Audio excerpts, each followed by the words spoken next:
भिखारन बनी डॉक्टर। एक बार की बात है, काशीपुर नाम के गांव में जगन नाम का भिखारी अपनी बेटी गौरी के साथ भीख मांगता था।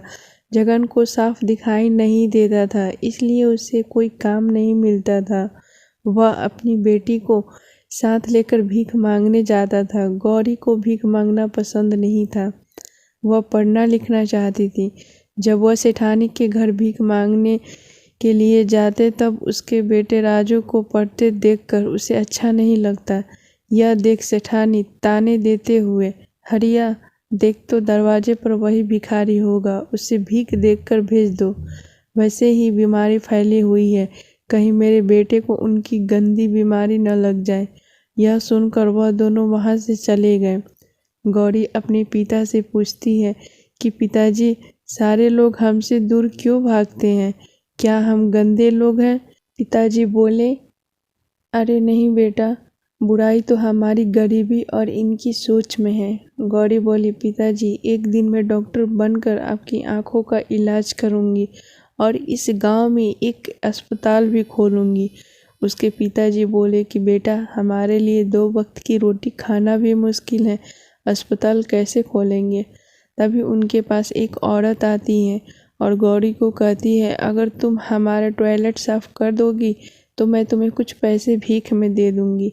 गौरी ने उनका टॉयलेट साफ किया और उसे बहुत बुरा लगने लगा। तब वह सोचने लग गई कि अब मैं डॉक्टर बनकर रहूंगी। गौरी अपने पिता को लेकर मंदिर के बाहर रहीम चाचा के पास बैठ जाती है और खिलौने बेचकर कुछ पैसे कमाने लगी। और फिर वह गांव की शिक्षिका से किताब लेकर सरकारी स्कूल में पढ़ने लगी। धीरे धीरे गौरी बड़ी होती गई और कॉलेज में दाखिला लेने के लिए परीक्षा देने लगी।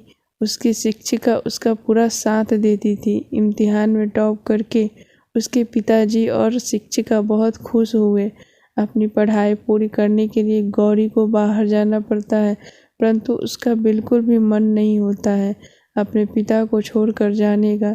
तब शिक्षिका उसके पिता की सारी जिम्मेवारी लेने के लिए तैयार हो जाती हैं। बाहर जाकर गौरी बिल्कुल लगन के साथ अपनी पढ़ाई जारी रखती है।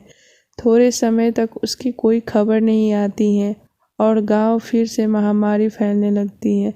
रेनू के पिता और राजू इस बीमारी से अस्पताल में पड़े रहे। वहाँ कोई भी डॉक्टर नहीं आ रहा था।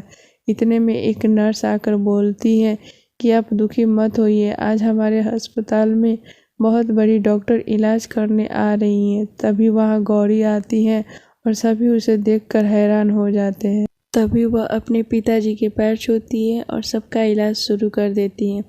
अगर कहानी अच्छी लगी हो तो please like, share, comments and subscribe कीजिए। Thanks for watching.